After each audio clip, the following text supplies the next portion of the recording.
Olá, pessoal. Então, eu sou Priscila Dietz, psicóloga, psicoterapeuta integrativa também.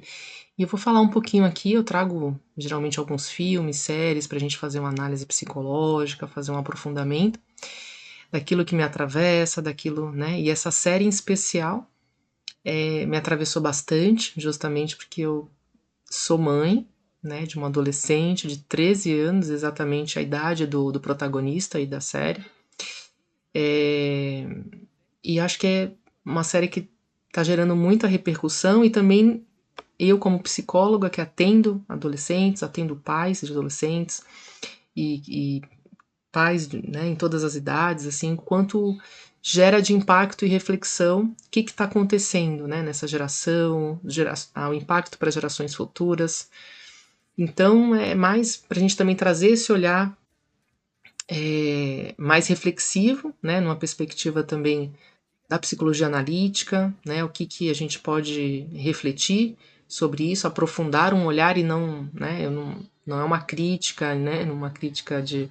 E para a gente fazer essa análise, né, esse aprofundamento, então eu vou falar sobre a série, vou falar sobre os episódios, vou falar o que me atravessou, então quem não quer ver, quem não quer se ter o spoiler ou sentir o spoiler ou, né, não gosta do spoiler, então eu recomendo que você assista a série, são só 4 episódios, e depois assistir o vídeo, enfim.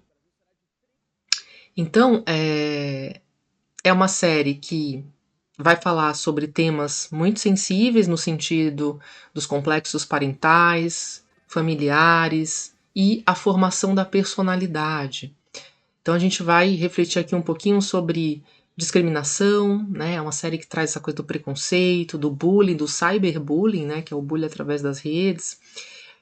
Também fala sobre machismo, feminismo, a misoginia, que é esse ódio crescente contra as mulheres, e a misandria também, que é o ódio ou o preconceito, a aversão aos homens, né? Como esse tipo de cultura, esse tipo de pensamento tem crescido e tem sido disseminado, principalmente nas redes sociais, YouTube, TikTok, Instagram, enfim, pessoas jovens, né? Também geralmente que realmente acreditam nesse tipo de pensamento, infelizmente, e ficam incentivando ou influenciando, né, os influencers que muitas vezes influenciam negativamente, influenciam de uma maneira distorcida, né, uma visão distorcida da realidade, da sociedade, do momento social, e aí fica generalizando, né, vai generalizando as relações sociais, unilateralizando, como fala na psicologia analítica, né, essa coisa de unilateralizar, ou seja, ter só uma forma de pensar.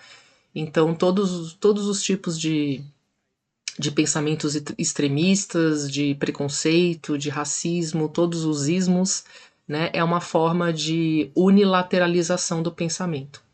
Então a gente vai refletir um pouquinho sobre esses temas.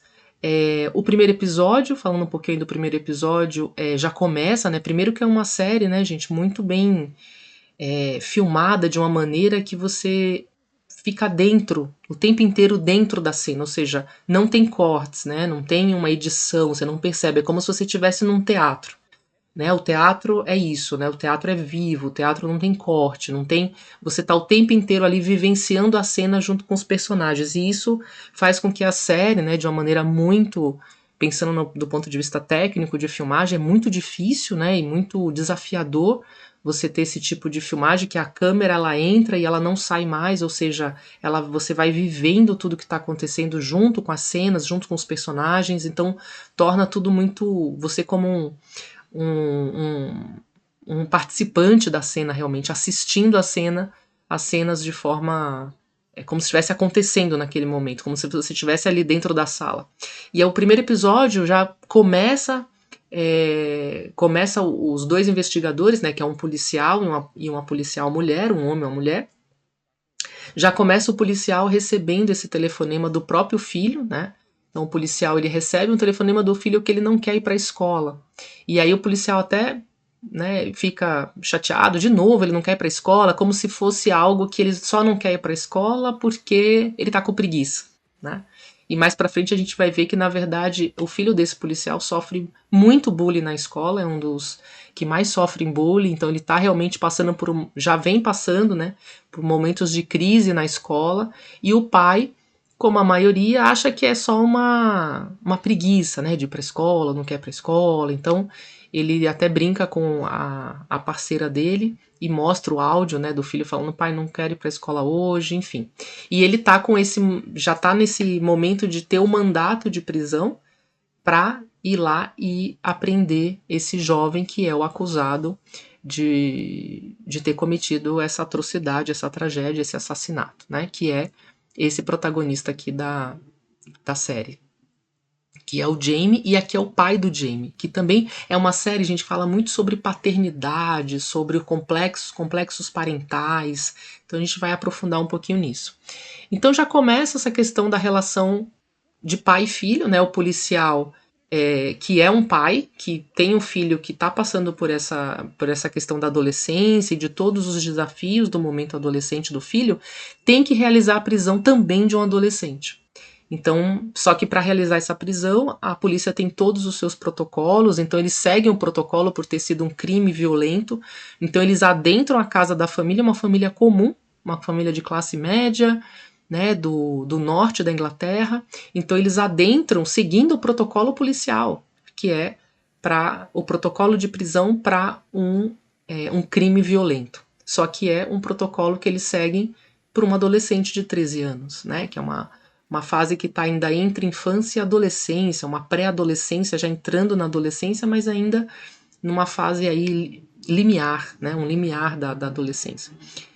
E aí, toda essa cena desse episódio vai mostrando o desespero da família, né, a negação da família, como assim? Impossível, o que está acontecendo? O que vocês estão fazendo aqui na nossa casa? É um engano.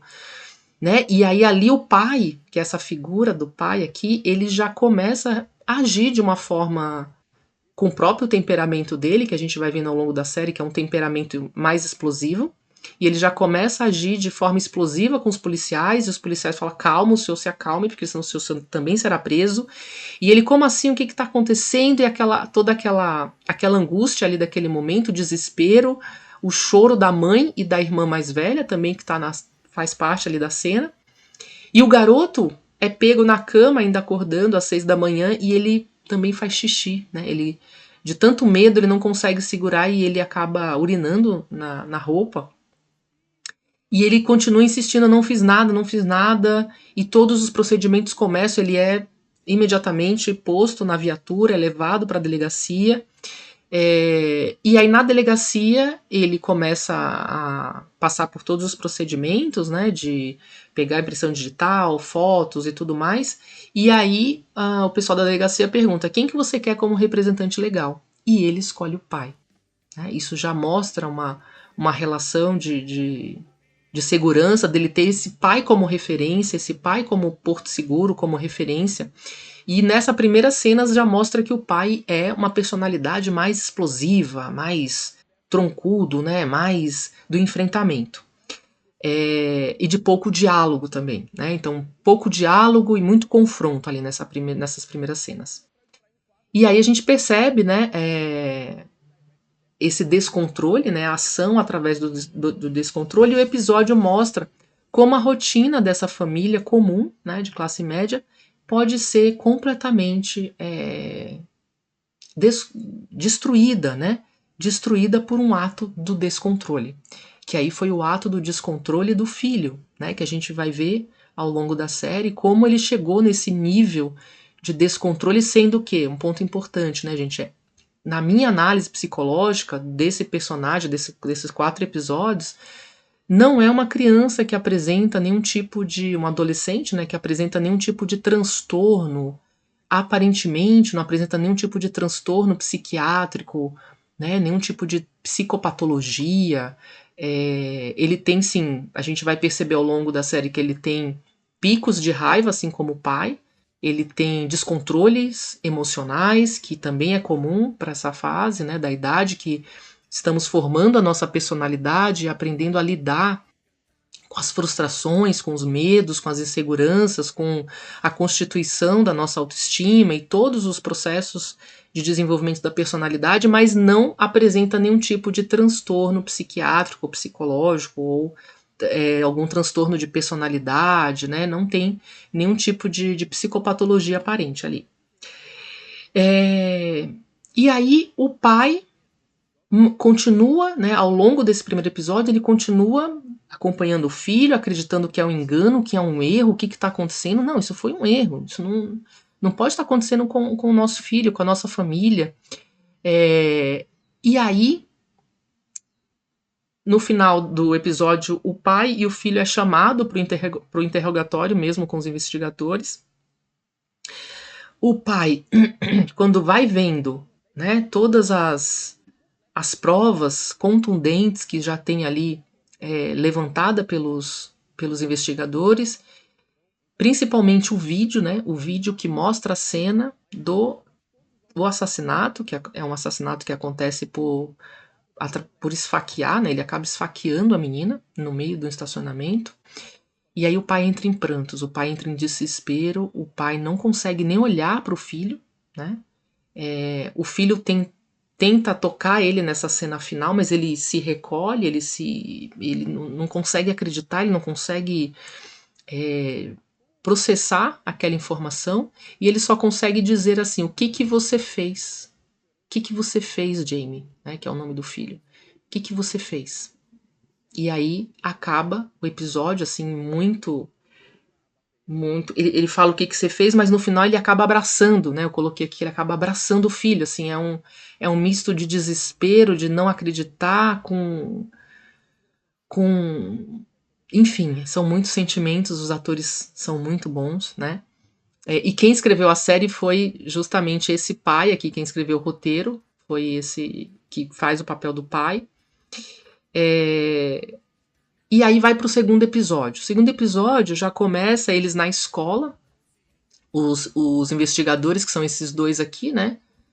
O pai, que também é o pai de uma das crianças da escola, então o filho dele estuda na mesma escola, né, do acusado, e essa aqui é a investigadora, a colega, né, de investigação, e eles já chegam na escola e vai mostrando todo esse ambiente da escola, né, a reflexão sobre o que é a escola hoje, qual o papel da escola, como que esses adolescentes se relacionam, né? E como eles se relacionam com os professores, principalmente, entre eles também, como vai mostrando várias cenas assim que vai dimensionando esse nível de desrespeito que existe na escola em todos os níveis, de desrespeito desrespeito dos adolescentes com os professores, desrespeito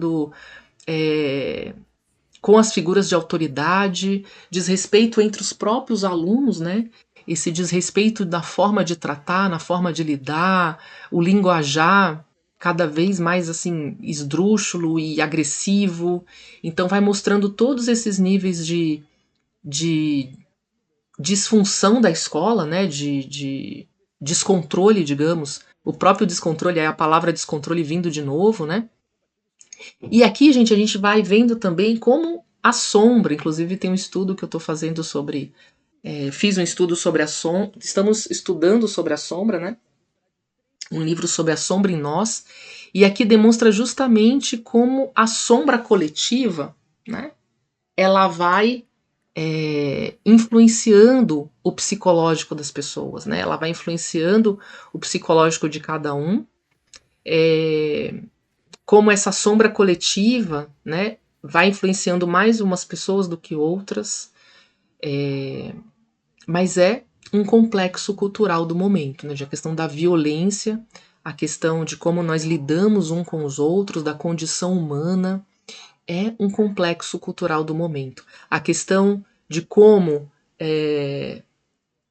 cada pessoa nesse mundo hoje, como elas crescem, o que elas constroem, constituem na personalidade sobre o que é ser homem, o que é ser mulher, o que é ser humano, o que é viver numa sociedade que existe preconceito, existe discriminação, e como cada um lida de forma, né, como lida com a sua subjetividade, com o seu estado interior e como ela projeta isso no mundo, né? Então esse personagem principal, que é o Jamie, que é o garoto de 13 anos que cometeu o assassinato, como ele projetou o que é se defender, o que é ser homem, o que é defender a sua integridade, né? Precisa ser. E a gente vai ver, né? Vai ver um pouquinho que aí ele perde o controle, né? Quando ele vai se defender de uma espécie de bullying, ele acaba perdendo o controle, então ele acumula todo o bullying que ele veio recebendo ao longo de um período e ele despeja, né, aquela raiva descomunal e descontrolada e ele acaba projetando e despejando na vítima, né? Uma mulher que acabou também atacando ele. A gente vai ver um pouquinho mais pra frente. Que nada justifica, óbvio, né, gente? Não justifica qualquer ato de violência é injustificado, mesmo que seja uma violência verbal. Então, refletir sobre como temos nos comunicado, que nível de violência verbal estamos permitindo, achando que é normal xingar, é normal uma brincadeira de xingamento, né? Uma brincadeira de será que é normal? Ou a gente precisa já começar a nos tratar como com respeito, com integridade, com amorosidade, já no nível da fala, no nível verbal, para que porque com a fala, né, o que se fala pode evoluir essa agressão de outras formas. Inclusive nessa cena da escola, tem uma colega que acaba agredindo de fato o amigo do Jamie, que é do grupo do Jamie, que era amiga da vítima, uma das melhores amigas da vítima, e ela também projeta a sua raiva, a sua indignação, o seu ódio pelo assassinato da amiga, ela projeta, né, nesse garoto e espanca esse garoto durante esse segundo episódio. Então, como estamos lidando, né, com a nossa raiva, o nosso ódio, como violência vai gerando mais violência, como agressividade vai gerando mais agressividade, como isolamento, discriminação e toda essa cultura do ódio, da misoginia e da misandria, né, o ódio às mulheres, o ódio aos homens, o ódio a todas as minorias, enfim, como ódio vai gerando mais ódio. E como nós temos uma missão como sociedade de como produzir mais amorosidade, respeito, né? Carinho em relação aos outros, cuidado.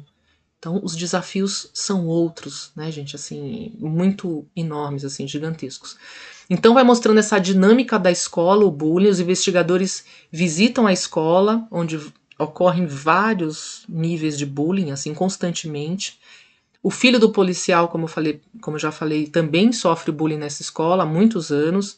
E aí a melhor amiga da vítima reage de forma indignada quando ela é interrogada pelos investigadores. Ela reage de uma maneira extremamente também agressiva com os policiais, né, achando que eles estão querendo incriminar a vítima, e não é nada disso, né, eles estão querendo entender, e ela já reage de uma maneira muito julgando, né, que é uma postura muito do adolescente atual, assim, de achar que já sabe tudo, que eu entendi tudo que você está querendo acusar minha amiga, você está achando que a minha amiga que é a responsável, que ela provocou, então não tem nem escuta, né, é uma cena que mostra que não existe escuta, não existe tempo de escutar. E a gente sabe que também todo esse contexto de redes sociais, de vídeos, TikTok, Instagram, essa coisa do áudio acelerado, dos vídeos acelerados, de escutar tudo na vezes dois, tudo isso gera uma intolerância à escuta, vai gerando uma impaciência em relação à escuta, vai gerando uma incapacidade de reflexão, uma incapacidade de parar e refletir o que o outro está dizendo, de ter espaço do diálogo, né, espaço da reflexão. E todo esse contexto, né, de grupos vai também virando um contexto que não são relações presenciais, são relações distantes, né, são relações que não é diferente de um olho no olho, né, são relações que é possível dizer qualquer coisa, porque eu estou atrás de uma tela. Né? Eu não estou ali. É diferente quando você está na frente da pessoa, né, olho no olho, entre vistas, né, entre as vistas, e você, com a sua integridade, né, com o seu corpo, mente ali no mesmo lugar, você age de maneira diferente. Quem nunca, né? Quem nunca acabou enviando uma mensagem se arrependendo ou falou algo através de mensagem que não teria coragem de falar pessoalmente, né? Todos nós vivenciamos esse tipo de conflito. Imagina quem está em formação de personalidade, os adolescentes no momento, né? Acaba falando coisas e sendo agressivos e sendo de uma maneira que talvez não teria coragem de ser presencialmente, né? Então, mesmo diante de uma situação triste, nesse episódio a gente também vê que alguns alunos conseguem rir, conseguem fazer piadas em cima disso, conseguem desmoralizar os policiais que estão ali tentando investigar o caso. O tempo inteiro os adolescentes estão criando chacotas e brincadeiras, alguns, né, e desmoralizando os policiais. E aí é um episódio também muito importante e central, porque é nesse episódio que o investigador, ele tem um momento que o filho dele chama ele para conversar. E aí nesse momento existe uma reaproximação da relação pai e filho desse policial com o próprio filho, né? E aí é nesse momento que o filho, que é o Adam, ele acaba explicando pro pai, falando: pai, peraí, deixa eu te explicar, que eu acho que vocês não entenderam o que está acontecendo. Relê as mensagens do Instagram, porque até então os investigadores e todos os adultos que leram as mensagens do Instagram estavam entendendo que o Jamie e a vítima, né? A Kate, acho que não é a Kate, né? O Jamie e a Kate, eles eram amigos. Como se fosse uma conversa entre amigos. E aí o Adam explica pro pai: pai, isso aqui não é uma conversa de amigos. Aqui tá existindo, assim, deixa eu explicar para você o que tá acontecendo. Existe a questão do 80-20. Aí o pai fala: o que é 80-20? Que 80% das mulheres preferem 20% dos homens. E isso já é um conceito, né, dessa cultura da misoginia, de que as mulheres são todas interesseiras, as mulheres só querem os homens muito muito bonitos e fortes e que são ricos, e que, enfim, toda uma cultura que leva as pessoas, os jovens principalmente, a acreditar que mulher não presta. Todas as mulheres são vilãs, né? São seres do mal, né? Que só querem se aproveitar dos homens. E também a misandria, a mesma coisa. São mulheres que hoje, jovens, que estão gravando vídeos, TikTok, influencers e tudo mais, dizendo que homens não prestam. Que todos os homens só querem abusar das mulheres, que todos os homens são exploradores, que todos os homens são, enfim, todo tipo de abuso, que todo homem é agressivo e vai causar algum tipo de agressão. Enfim, é o ódio dos dois lados, né, gente? É o exagero, é o extremismo exagerado dos dois lados, né? É o absurdo, são os absurdos, né, da leitura da realidade. É uma leitura da realidade distorcida num viés extremista e incentivando a cultura do ódio. E aí os adolescentes, né, quando tem isso, né, que eles criaram, né, esse tipo de, estão vendo esse tipo de conversa e acham que os adultos são todos idiotas, né? Nós adultos que estamos adultos nesse momento, que já fomos adolescentes, quem está na faixa agora dos 30 para frente, todos nós somos seres idiotas que não entendemos nada, que eles sabem tudo melhor, eles entendem tudo de tecnologia, entendem tudo de linguagem, entendem tudo do que é a relação humana, do que é ser homem, do que é ser mulher, do que é ser LGBTQIA+, e eles entendem tudo, e nós, né, as gerações passadas, somos completos idiotas que não sabemos o que está acontecendo no mundo. Essa é também uma leitura exagerada.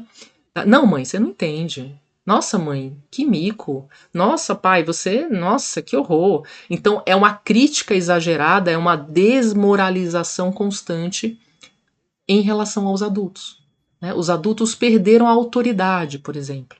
É uma condição do momento, né, gente? Essa perda da autoridade.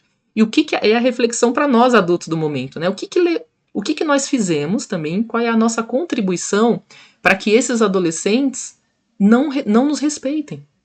Que tipo de contribuição eu estou fazendo? Que tipo de atitude eu estou tendo na minha família? Né? Se eu tenho filhos, não tenho filhos, amigos, sobrinhos, enfim. Que tipo de atitude eu estou tendo? Que tipo de comportamento eu estou alimentando também para que essa desautorização aconteça? Né? O quanto as gerações mais recentes de pais se posicionaram, né, no nível de igualdade com os adolescentes. Que não é possível, né, gente? Adolescente, criança é criança, adolescente é adolescente, adulto é adulto. As fases da vida, né? Desenvolvimento humano.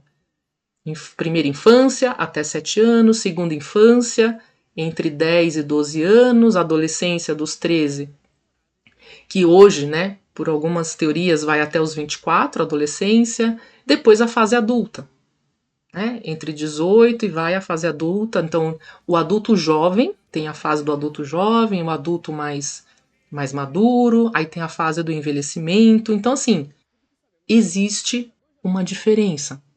Então, uma pessoa, o pensamento que uma pessoa tem com 20 anos não é o mesmo que quando ela tinha 10 anos, na década dos 10 anos. E não será o mesmo quando ela tiver 30 anos. E não será o mesmo quando ela tiver 40 anos. Cada década, ou cada setênio, como cada um preferir, dividir essas fases e essas etapas do desenvolvimento humano, tem diferenças. Só que o que aconteceu? Parece que os adultos do momento tentam se igualar na adolescência por vários motivos. Tem pessoas que não querem ser adultos. Né? Antigamente, as pessoas queriam ser adultos, as pessoas achavam que é importante, né? Eu quero ter independência, eu quero ter a minha independência, só que muitas vezes essa independência está vindo de uma maneira muito precoce e sem a maturidade suficiente para lidar com as responsabilidades da independência, por exemplo. Então, adolescentes que têm acesso a dinheiro, têm acesso a cartão, têm acesso à liberdade de sair, a liberdade de andar por aí, mas que não têm a maturidade suficiente e a dimensão dos impactos das próprias escolhas, dos próprios atos, ou não está sendo refletido o suficiente, né, no seu processo formativo.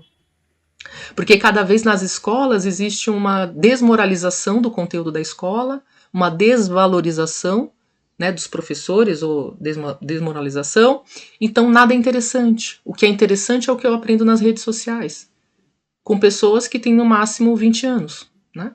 E os meus professores que têm 30, eles não sabem de nada, eles são, enfim, aí tem vários termos, né? São cringe, são não sei o quê, são antiquados, tudo é ridículo, né?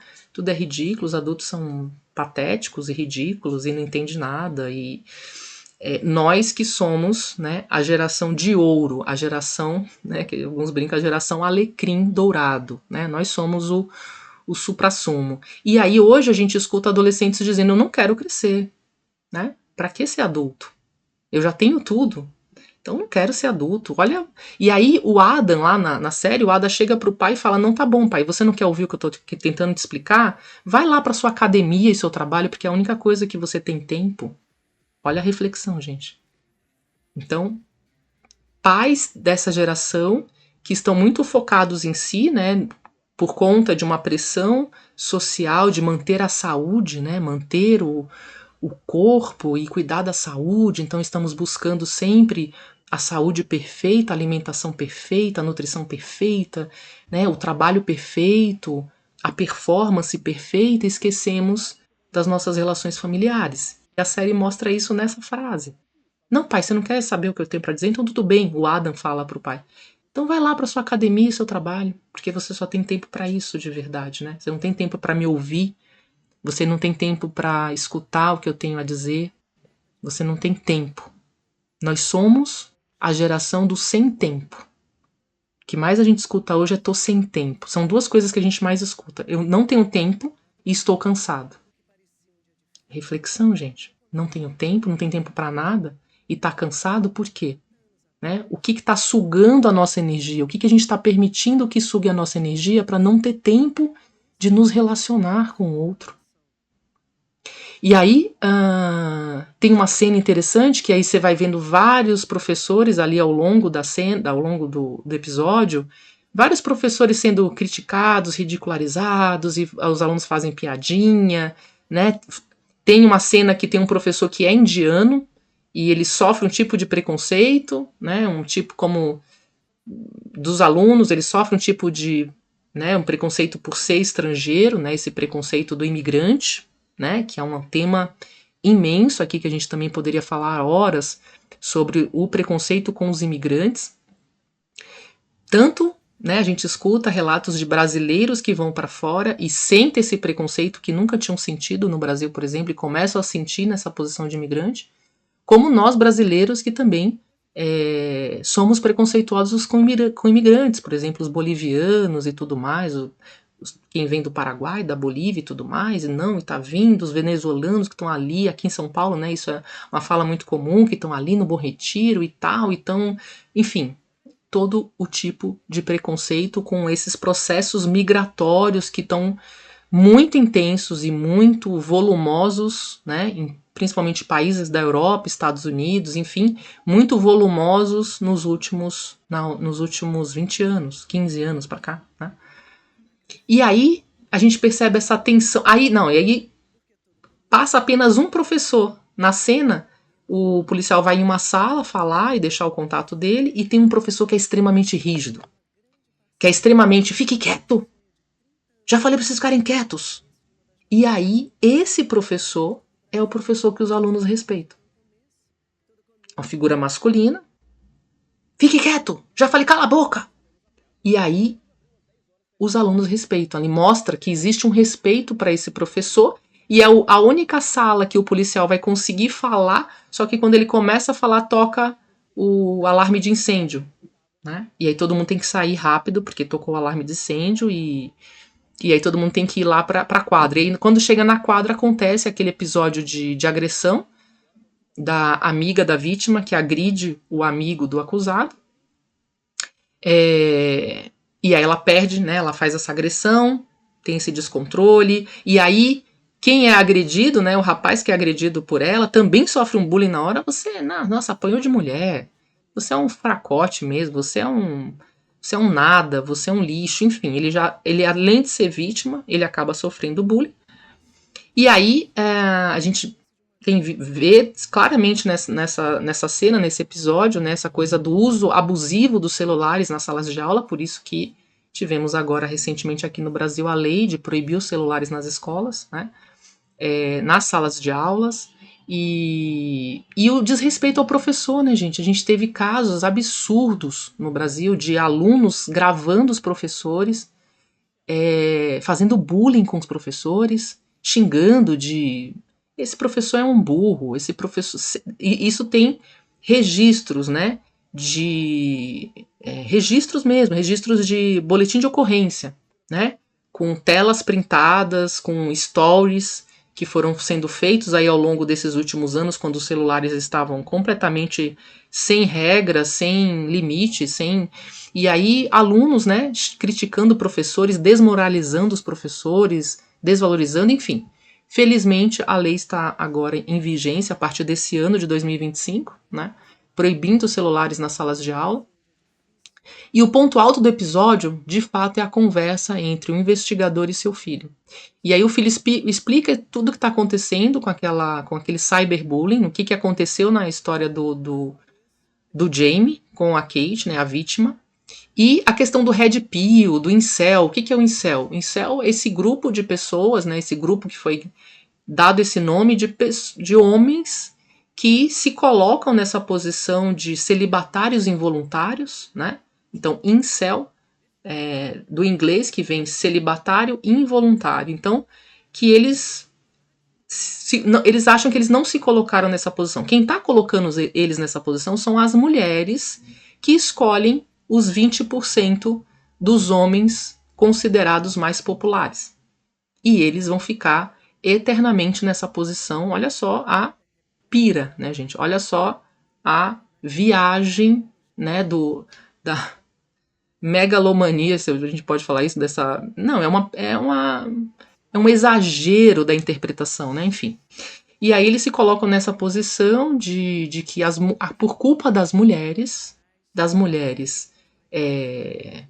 vilãs e maldosas e escrotas, enfim, qualquer nome que a gente vá dar, por conta dessas mulheres nós seremos incel o resto da vida, ou seja, seremos celibatários, involuntários, não conseguiremos ter relacionamento porque a culpa é delas. Né? E aí ele vai explicando isso que naquele diálogo no Instagram com o acusado e a vítima, ela acusa ele de incel e aí no último episódio, que é o episódio, no último não, no penúltimo episódio, que é o próximo, ele vai relatar isso para a psicóloga.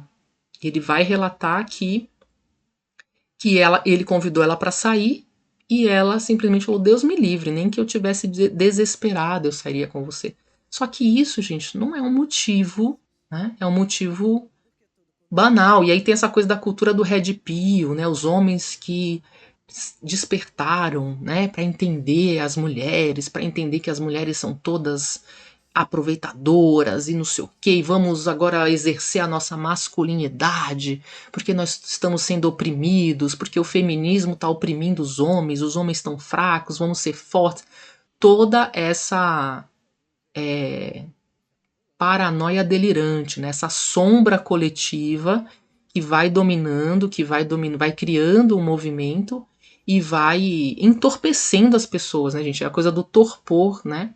Na psicologia analítica, essa coisa do encantamento, né? Uma teoria, ela encanta. E você se vê ali encantado, nossa, é isso mesmo. Nossa, é isso mesmo. E o Jamie é esse adolescente que se sente. A gente vai ver no próximo episódio, que fala mais um pouco do processo dele, né, de psicológico, e ele é esse adolescente que se sente discriminado, se sente feio, baixa autoestima, não se sente bom em nada, né? É o exagero da autocrítica também. E aí o policial, nesse episódio, o policial vai entrevistar esse amigo do Jamie, que foi foi agredido, né, pela amiga, e aí ele confessa que ele deu uma faca pro amigo simplesmente para, entre aspas, dar um susto, né, nessa garota que estava, né, colocando ele numa posição de bullying ali, porque aí ela comenta no Instagram que ele é uma espécie de incel, né, que ele vai ser incel para sempre, e todo mundo curte, todo mundo dá risada, todo mundo acha engraçado, todo mundo apoia ela, enfim. E aí esse amigo fala, não, vai dar um susto nela. Gente, olha o nível de imaturidade e irresponsabilidade. O que é dar um susto com uma faca? Que pensamento é esse? E aí esse garoto acaba sendo preso nesse episódio por conspiração, né? Olha o nível de falta de noção da consequência dos próprios atos. Falta de maturidade da consequência dos atos. Né? Falta de a banalização da violência, né? Porque você pensar em pegar uma faca para dar um susto em alguém, né, é a banalização da violência. E aí vem uma reflexão, né, dessa reconexão familiar no final do episódio, que o pai chama o filho para almoçar, o pai investigador chama o Ada e fala, filho, você já comeu? Vamos comer hoje? E eles conseguem se reestabelecer emocionalmente, né, encontrar esse momento de ter um momento pai e filho, de almoçar juntos, de fazer coisas juntos, entender o que está passando na cabeça do filho, que isso que é o mais importante, né, gente? Essa aproximação para entender como que está acontecendo a formação da personalidade desse adolescente. O que ele está pensando? O que ele está acreditando? E aí, no final do episódio, né, termina com o pai do assassino indo levar as flores. E aí, gente, para mim foi muito emocionante, assim, sabe? Muito triste, muito... e tudo que acontece, a gente vê, infelizmente, aqui no Brasil, a gente vê quase todos os dias, né? Então, teve um caso recente de uma menina de 17 anos, né, que foi sequestrada, assassinada, e casos de, infelizmente, muito comuns, né? A violência no Brasil está descontrolada, tá uma coisa fora, né, de proporção, assim, tá, infelizmente. E por isso que temos que falar, temos que refletir, temos que, não é colocar, ai, não quero falar sobre isso, né? Ai, não quero falar sobre violência, ai, a vida já tá tão... Não é não falar, gente, é refletir.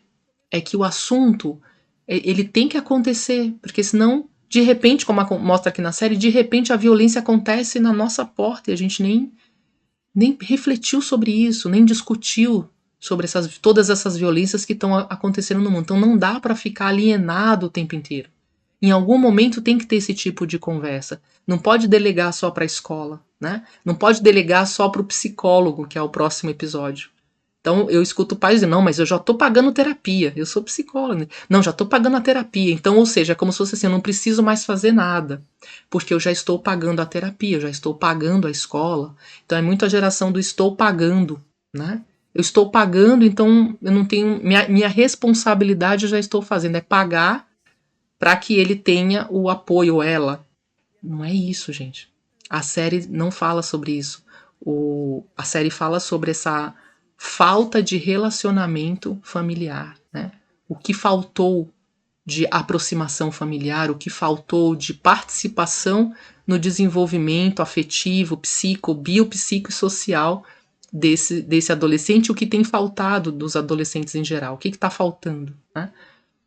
E aí o episódio termina com o pai do assassino levando flores para o local onde a vítima foi assassinada. E é muito emocionante porque eles colocam ao fundo uma música de crianças cantando e assim, uma cena muito, muito bem feita, muito bonita.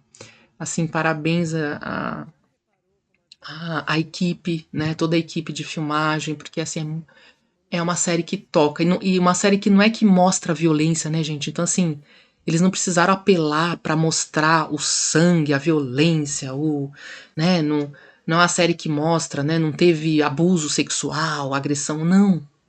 E me admira muito, assim, essas séries que não vão para um apelo, né? Um apelo de imagens violentas, o apelo de imagens muito sexualizadas e explícitas, né? Sexualidade explícita, isso é muito pobre, né? Eu acho que o papel da arte é esse, é provocar uma reflexão, mas tem muitas formas de provocar reflexão. E quando você provoca uma reflexão de uma maneira inteligente, de uma maneira raciocinada, de uma maneira reflexiva mesmo, né? E não com um apelo, né? Um apelo à banalização, né? Um apelo. Então, me chamou muito a atenção por isso, porque não tem um apelo à violência, né? Não é uma incitação à violência, mas pelo contrário, é mostrando a dimensão emocional, psicológica, simbólica. Então, essa cena de levar as flores é um simbolismo, né? Assim, o quanto esse pai sente a perda de um filho, o quanto ele lá em silêncio, sozinho, ele foi lá e levou, o quanto ele sente, né? O quanto ele não consegue expressar na dimensão dele, né? Porque ele não teve essa oportunidade de reflexão das próprias emoções na sua criação, que ele também teve uma criação violenta, né? Esse pai do menino, uma criação violenta que a gente vai ver depois, um pai violento, um pai distante, um pai ausente, um pai frio, mas ele tem um lado sensível de sentir e levar silenciosamente, né? Levar essa homenagem para vítima, a vítima do próprio filho. É muito, muito, muito triste, né, gente? Então, e aí, terceiro episódio, que é a cena com a psicóloga, né? E essa cena com a psicóloga, deixa eu colocar aqui a imagem para vocês darem uma olhada, né? Então, é a cena onde o acusado, né, o Jamie, ele já tá, acho que há mais de 7 meses, ele já tá preso. E você vê que ele já aparece 7 meses depois, né, de tudo que ele viveu, tudo ele passou, ele já transparece mais a personalidade dele, ele já transparece mais o que tá por trás, né, quando mostra o primeiro episódio, ele tá aquela criança assustada, com medo, e agora ele já tá num outro posicionamento, que a gente vai ver ao longo desse episódio, um episódio denso, é uma aula, tá, gente? Uma aula de psicologia. Vários detalhes que eu vou trazer aqui para vocês. Primeiro, então essa psicóloga, ela chega, né? E ela chega nessa instituição, que é uma instituição psiquiátrica para adolescentes com transtornos psiquiátricos. Inclusive o Jamie questiona ela, por que eu tô nessa instituição? Né? E ele realmente não tem nenhum transtorno psiquiátrico. E ela chega, ela é recebida por um inspetor, né, ou um segurança, e a gente já vai percebendo o tipo de forma invasiva, né, que esse inspetor recebe ela. E ele vai fazendo alguns comentários, ele vai querendo interferir, né, no trabalho dela. E eu fiquei me perguntando sobre esse ponto, se ela fosse homem, será que esse inspetor seria tão invasivo, né? Tem uma cena que ela pede para ver as câmeras, e ele fala, por que você quer ver as câmeras? Você quer... É linguagem corporal? Eu já li um livro de linguagem corporal, né? E, isso é muito... O que você tá vendo? O que você tá vendo? Fica, né, confrontando ela e... Nossa, o seu trabalho é muito bom, né? O meu trabalho, eu odeio... Você gosta do seu trabalho? Eu odeio o meu trabalho, vamos trocar? E ela ali responde, né, tranquilamente, olha, eu gosto muito do meu trabalho, eu não sei se eu conseguiria fazer o seu trabalho. E aí vai mostrando, né, esse nível de invasão que acaba sendo um certo abuso, né, um desrespeito à profissão. Né? Eu também já li livros, eu também sei. Psicologia? Eu sei porque é psicologia, né? Então, é esse desrespeito ao trabalho do outro, né? E eu fico pensando, se ela fosse homem, se ele teria esse mesmo nível de desrespeito. Enfim, é um ponto aqui que eu observei, que também a série não é por acaso, né, gente, que a série mostrou isso. E aí essa sessão, que na verdade é uma sessão de avaliação, né? Ele está ali nessa instituição psiquiátrica, ela é uma psicóloga forense, e ela chega para essa sessão, aparentemente eles já fizeram outras sessões, e ela começa tentando criar um vínculo, então ela traz um copo de chocolate com um marshmallow, que ele comentou que gostava, ela traz um sanduíche que ela fez em casa, então demonstra um carinho materno, né, tentando um vínculo de cuidado materno. Nada é por acaso, tá, gente? Então, assim, um psicólogo, né, um bom psicólogo, ele não faz nenhum comentário por acaso, nenhuma frase é dita aleatoriamente. Tudo é pensado, medido e tem uma intencionalidade de avaliação, né? Um manejo terapêutico. Então, tudo isso que ela fez foi um manejo, né? De trazer o sanduíche, de trazer o chocolate, de criar. Então, tudo isso foram intervenções, né? O acusado, e aí o tempo inteiro ele tenta manipular a psicóloga, né? Ele começa chamando de, nossa, você parece uma vovozinha, falando que eu tô bem, e aí entra numa história do avô, né? Já que ele puxa esse gancho da vovozinha, ela tenta puxar. Como que é então seu avô? Que tipo? Ela tá tentando, gente, mapear qual que é a imagem do masculino que foi constituída para essa na psique dessa criança, né? Que tipo, o que é ser masculino para essa criança? O que ele viu de imagens, de exemplos nas figuras masculinas? Então, é a constituição do complexo parental, né, do pai, tem um complexo da mãe, né, o feminino e o masculino. Então, ela está tentando mapear o que ele viu, o que ele vivenciou de experiências com o avô, com o pai e com outras figuras masculinas que constituíram o seu conceito de masculinidade. E aí ele está sempre, né, menosprezando. Nossa, você não sabe o que é pão? Você chama pão? Você é uma patricinha mesmo? Ou seja, e esse termo patricinha, inclusive, é um termo misógino, que é um diminutivo da palavra patrícia, e é uma patricinha, né, que foi muito correlacionado aqui no Brasil, foi muito correlacionado a uma menininha mimada, ou uma menininha filhinha de papai, e também tinha o Mauricinho também, né, que é o contraponto da patricinha. Então, é um diminutivo, mas são diminutivos de inferiorização, de tentar mostrar uma inferioridade. Assim como, eu lembrei agora que eu estava outro dia conversando com uma paciente muito esclarecida, muito, né, inclusive, ela não tinha percebido, só na terapia, a gente conversando, que ela percebeu que o fato de ter um xingamento, né, de chamar de, viado, é mulherzinha, acho que foi o termo mulherzinha. Olha só, mulherzinha. Então o filho dela, que é homem, foi xingado por um amigo de você é muito mulherzinha. Olha o nível de inferiorização, né? E de diminuição. É como se ser mulherzinha ou ser mulher é menor. Ah, você é mulherzinha, ou você é viado, né? Você é gay. Então é como se fosse ser menor, né? Como se você não ser homem como você deveria ser é menor. Tudo isso é menor, né? O bom é ser homem, porque ser mulherzinha, ser gay, ser viado. Outro dia uma paciente comentou que também, tipo, um xingamento, entre aspas, novo é, ah, você é bi, né? Você é bi. Então, gente, tudo isso está acontecendo agora, ó, 2025, né? O que que quem está em formação de personalidade no momento, que são os adolescentes, o que eles consideram xingamento? E por que que eles consideram isso um xingamento? Por que que é menor ser mulher? Por que que é menor ser bissexual, né, no caso? Por que que é menor ser gay? Então, são reflexões que talvez não estão sendo elaboradas o suficiente, né, durante o processo formativo da identidade. E isso não é um papel só da escola, né, gente? A escola não dá conta de tanta coisa. As famílias precisam também participar e dar conta disso, né? E aí a conversa vai caminhando, né, nessa cena, nesse episódio, e ele começa a ter explosões de raiva. Assim como o pai é uma pessoa que tem descontrole emocional em alguns momentos, ele é um cara ótimo, um cara legal, um cara família, mas de repente ele explode. E o quarto episódio vai mostrar isso também, ele tendo explosões.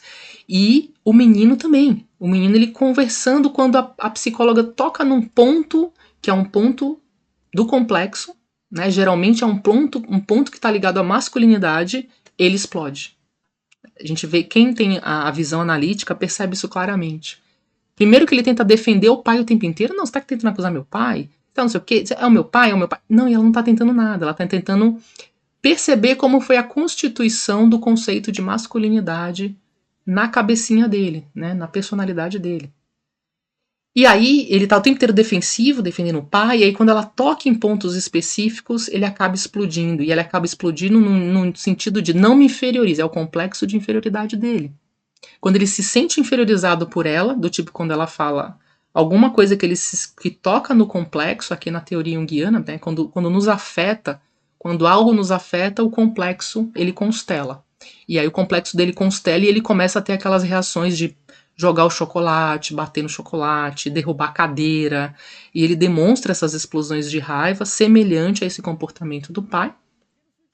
E aí, ao longo da conversa, ela vai pegando, né, fazendo perguntas muito, intervenções muito assertivas para que ele revele da onde que vem esse complexo, como esse complexo se constituiu.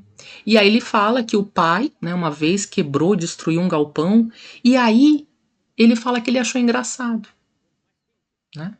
E foi um episódio, gente, que ninguém depois falou sobre isso. A gente não sabe se o pai depois pediu desculpas, se ele se retratou, se ele falou, gente, olha, eu perdi a cabeça, mas isso não tá certo. Porque o mais importante não é que seremos pessoas perfeitas. Não é isso o objetivo. O objetivo é a gente reconhecer as nossas falhas, a nossa humanidade. Reconhecer e falar, isso não foi certo, desculpa, eu não deveria ter falado desse jeito, eu perdi a cabeça, isso não vai acontecer de novo. É a gente ter esses momentos de reparação em família. Ter um momento de repensar. Isso é ser humano. Isso é ser um ser humano. Porque se a gente age como animais o tempo inteiro, você não para refletir as suas atitudes. Você consegue vivendo. Ser humano é quando você reflete os seus atos e consegue fazer uma reconstituição dos seus atos. Fazer uma reparação do que você entendeu que foi errado. E não continuar sempre numa posição, estou sempre certo, sou inabalável, sou o complexo egóico inflado, né? Não, eu não erro, não posso admitir minha falha, porque isso vai demonstrar uma fraqueza. Não, gente. Pelo contrário, quando você reconhece uma falha, você está ensinando com o seu exemplo. Você está educando. Quando a gente reconhece o erro, a gente educa. Como aqui eu falo na posição de pais e educadores e também de amigo. Se você é um adolescente e que você reconhece um erro por amigo, olha que baita lição de humanidade, de humildade, de evolução, de maturidade emocional você reconhecer e falar, olha, eu xinguei aquele dia, mas desculpa, eu passei do limite, né, não deveria ter, por exemplo, não deveria ter escrito aquilo, não deveria ter mandado aquela mensagem, aquele meme que eu mandei foi sem graça mesmo, né? Não, desculpa. Desculpa, gosto muito de você. Então, gente, reconhecer as próprias falhas é fundamental nesse processo, né? E aí, a gente não percebe se houve essa reparação, ele cresceu, né, com esse modelo ideal de reagir a tudo que frustra com violência. E aí ele se sente desconfortável no momento que ele relata uma cena que o pai dele levava ele para o futebol, só que ele não gostava de futebol. E ele lembra que o pai sempre virava o rosto. Quando ele errava, quando ele não ia bem, o pai sempre... Gente, é um gesto, né? O pai só virava o rosto. E ele lembra de ver o pai lá na arquibancada, e quando ele errava, ele já sabia, ele ficava esperando o pai. E aí olhava para o pai estava de cabeça baixa, né? Então ele não conseguiu elaborar a frustração do pai. O pai queria que ele fosse bom nos esportes, assim como o pai era, porque o pai acredita que ser bom no esporte é sinônimo de masculinidade, por exemplo. E o filho era bom em desenho, mas ele foi perdendo, se desconectando do desenhar, da parte artística, né? Porque ele queria agradar o pai jogando futebol. Mas aí ele desistiu e ele não frequentava mais a educação física, ou seja, ele criou um trauma, inclusive, em relação ao esporte, né, gente? Sem perceber e sem elaborar, ele acabou criando essa aversão ao esporte. Inclusive, ele relata para a psicóloga que ele faltava todas as aulas de educação física, ele nunca fez, né? E tudo bem. E aí a psicóloga vai explorando questões sobre as figuras masculinas, comportamento com as mulheres, tá, gente? E aí vem o ponto, assim, que é... Porque ele começa, né, ele começa a mostrar qual é a visão dele em relação às mulheres, a objetificação das mulheres, a objetificação do corpo das mulheres, tudo isso que acontece, né, de uma forma muito banalizada, né, muito... E aí ele vai revelando o motivo de ter cometido aquele crime. E aí ele vai revelando, o acusado admite que a vítima compartilhou uma foto nua com um amigo. Então, olha só como começou. Então, ela compartilha uma foto, né, dos seios com um amigo, e esse amigo viraliza essa foto através do Snapchat. Ele ainda fala isso, que foi através do Snapchat. E essa foto viraliza, e aí ela se sente, né, ela se sente péssima, se sente horrível, com toda a escola menosprezando e falando dela de formas mais agressiva e pejorativa possível, que ela é reta, que ela não tinha muito peito. Ele fala isso. Ah, não tinha muito peito. Ai, desculpa, né, psicóloga, você não quer que eu fale peito, eu vou falar seios. E ele vai sempre manipulando e controlando ela e fazendo piadas, né, menosprezando. Não vou falar seios, né, que você prefere. Olha para você, ele fala, olha para você, né, esperando que eu fale algo importante agora, né? Você quer que eu fale algo importante? Então, assim, essa manipulação emocional o tempo inteiro, né? E aí ele começa a falar com desprezo, e aí ele confessa que quando essa menina, que ele nunca foi muito interessado nela, né? Mas quando ela foi menosprezada pela escola inteira, ele achou que poderia ter uma chance com ela. Mesmo ele se achando feio, sofrendo bullying, ele achou que agora que ela foi inferiorizada, olha só o raciocínio do garoto, gente. No momento que ela foi inferiorizada, ele poderia ter alguma chance de convidar ela para sair. E aí, quando ele chama ela para sair, ela solta essa, né, imagina, nem se eu tivesse desesperado, eu jamais sairia com você. Também tem esse menosprezo, e aí ele não consegue lidar com o menosprezo, né? Como a gente viu, assim como o pai lida de forma explosiva com qualquer coisa, ele também não consegue lidar com o menosprezo. E aí ele contando tudo isso, gente, a psicóloga vai controlando quando ele vai relatando esse motivo torpe e completamente descabido, né? Que ele falou, não, eu fui lá só para dar um susto, mas ele se descontrola e usa a faca, né? E usa a faca até não sei, não fala, né? Ele simplesmente usa a faca, né? Mostra no vídeo lá, ele usa a faca e acaba assassinando a menina por um motivo torpe, um motivo banal. E a psicóloga, quando a psicóloga vai reagindo com mais firmeza ao confrontá-lo, do tipo, você sabe o que é matar alguém, você sabe o que é a morte, você sabe que você tirou toda a possibilidade de vida por um simples julgamento, né? Tudo bem, ela falou, Deus me livre, ela só rejeitou você, como quantos nãos nós vamos receber na vida, não só de relacionamento, mas nãos de tudo que é tipo. Não faz parte da vida, né? E aí a psicóloga vai confrontando sobre os seus sentimentos em relação às mulheres, sobre o seu menosprezo em relação às mulheres, e aí ele se descontrola, né? E fica mais nervoso ainda, e aquela tensão, ela pede um tempo, né, para tomar um chá, e ela sai da sessão, e aí vem esse inspetor ou segurança, fica falando tudo aquilo, né? Porque eu sei, eu já li um livro, e ela em silêncio, ok, eu vou voltar para a sala, ok, obrigada. Ela volta muito centrada, muito compenetrada ali naquela sessão, né, gente? Porque quem é psicólogo sabe que não é fácil sustentar, né? Você sustentar esse equilíbrio, né? Sustentar, tem um termo que fala sustentar o continente, né? De você ser esse continente pro paciente, você ser essa figura de apoio. E aí, quando ela volta, ela fala. Ela se aproxima, né? Então ela vai se aproximando dele, tentando criar uma. E começa a mostrar, né? Todas as provas, começa a mostrar. Você pode me explicar essa conversa aqui do Instagram? E aí ele explica toda a questão do incel, do 80-20, né? De que ele foi acusado, de que ele vai ser celibatário para sempre, e aquilo revolta ele. E ele pergunta, e ele confrontando, né? Aquela coisa do opositor desafiador o tempo inteiro, ele confronta a psicóloga o tempo inteiro. Você não sabe o que é ser feio, porque você é linda, né? Você é uma gata. Você não sabe o que é ser eu. Você não sabe. Então é aquele confronto, né? De você não sabe qual é a minha posição. Você não sabe o que é ser feia, você não sabe o que é ser rejeitado.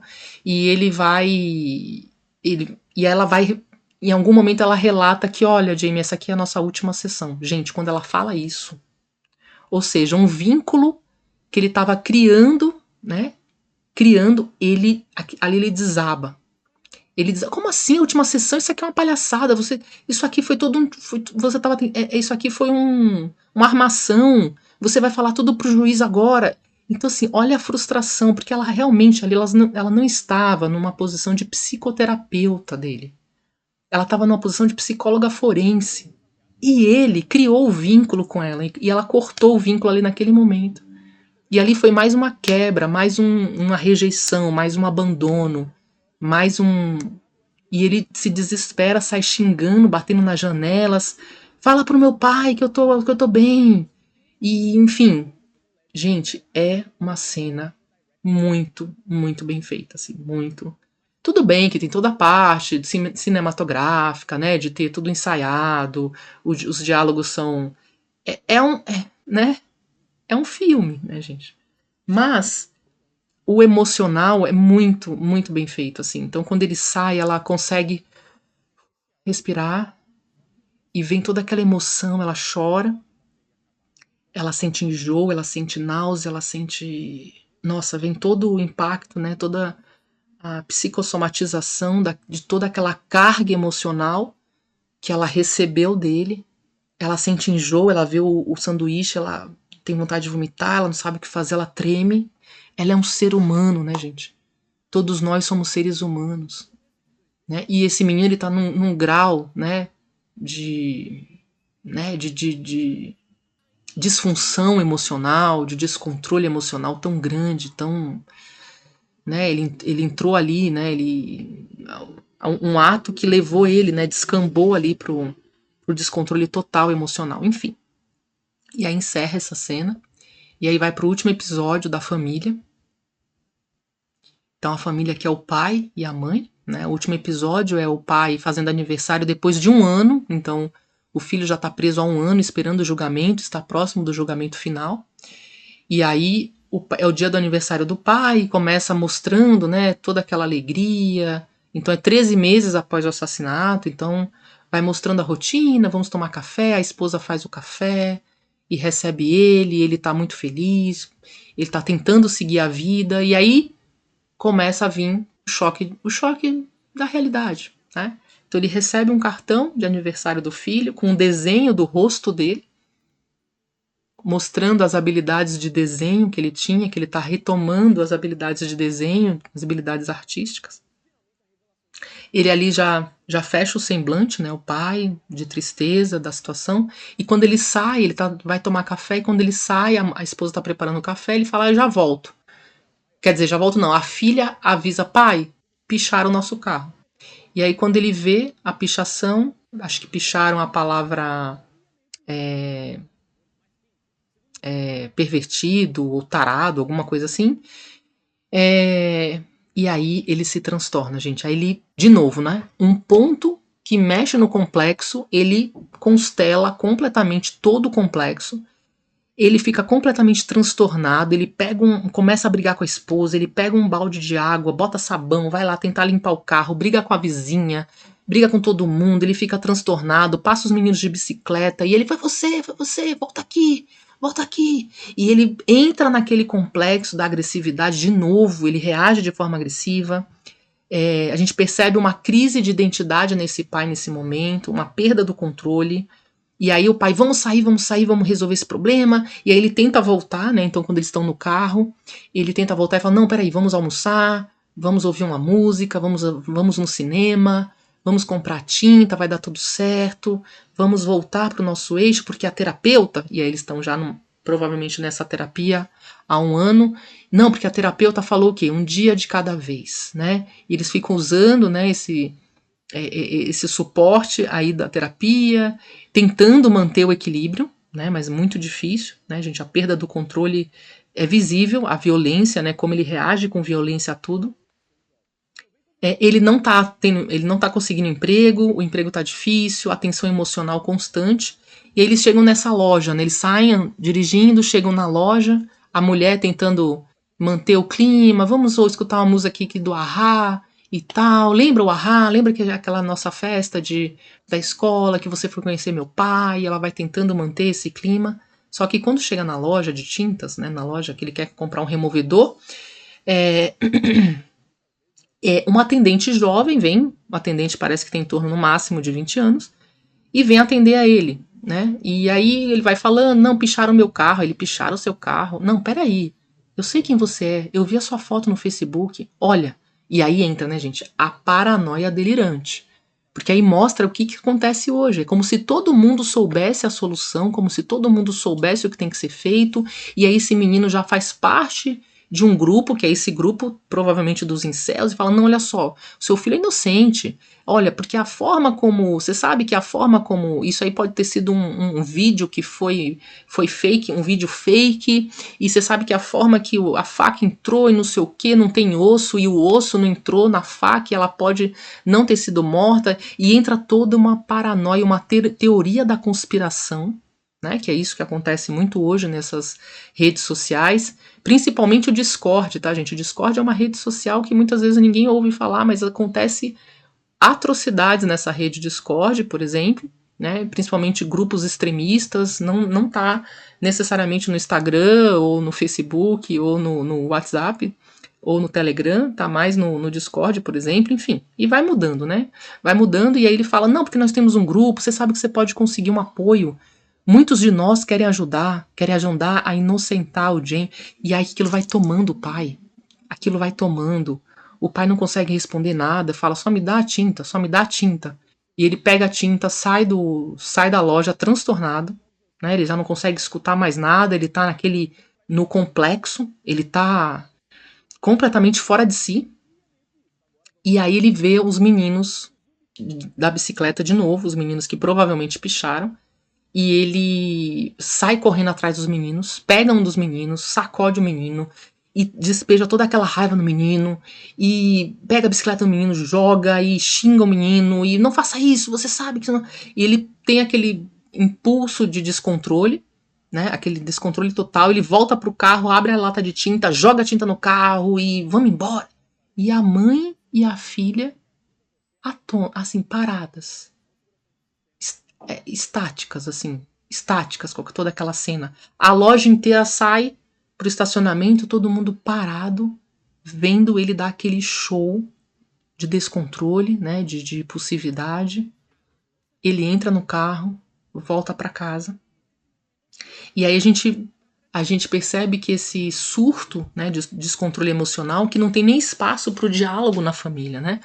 Ninguém falava, a mãe não tinha coragem de falar com o pai, de falar desses surtos de raiva dele, né? E aí quando eles estão no carro voltando para casa, o Jamie liga para dar parabéns pro pai, e o Jamie confessa que, olha, pai, eu vou mudar o meu depoimento. Eu vou dizer que vou me declarar culpado. E ali é um outro choque, um outro choque de realidade no pai, né? O mundo desaba e aí eles chegam em casa completamente arrasados todos, né? E aí o pai e a mãe sobe pro quarto e eles começam a refletir a própria história, começam a relembrar cenas da infância, cenas da paternidade. Os pais começam a relatar tudo aquilo, a mãe chora compulsivamente, o pai se emociona, refletindo onde foi que nós erramos. Nós temos uma filha linda e inteligente, nosso filho era inteligente, o que aconteceu, onde nós erramos? E aí vai todo aquele episódio assim de descarga, de catarse mesmo, né, de descarga emocional entre o casal. E aí a esposa fala, não, vai ficar tudo bem, vamos seguir a nossa vida, né? E ele fica sozinho, ele vai no quarto do filho, e o episódio termina ele pegando, né, gente, que é muito, muito emocionante, assim, muito, muito triste, né? Termina o episódio,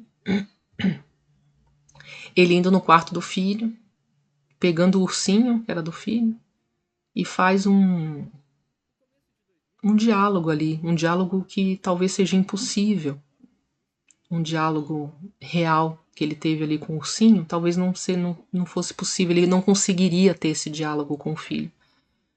E aí ele olha para o ursinho, né, e fala que representa o filho, e fala, filho, me desculpa, eu deveria ter feito mais, ou deveria ter feito melhor.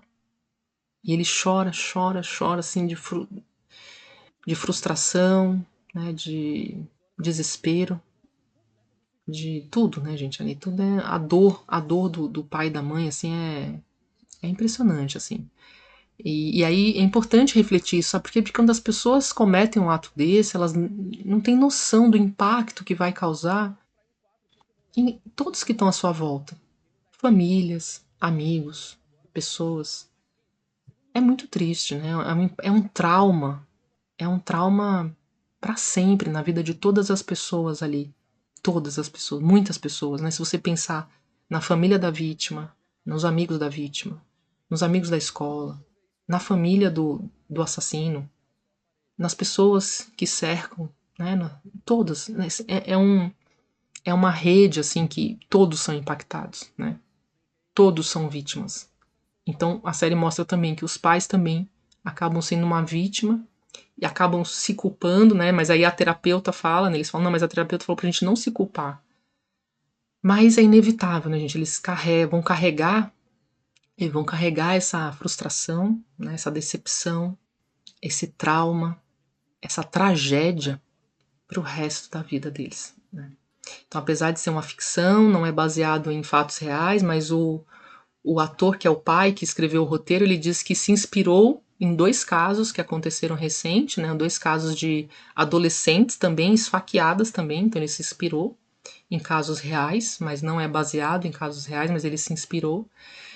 E aí fica essa reflexão, né? Que sombra é essa, pensando na psicologia, no complexo cultural do momento, que sombra é essa que influencia de tal forma a mente, né, de jovens saudáveis e com uma vida estável, com uma família estável, né, com um nível social estável, a cometer atos de extrema violência, de um descontrole emocional, né, absurdo, ao ponto de cometer atos de violência irreversíveis. Né?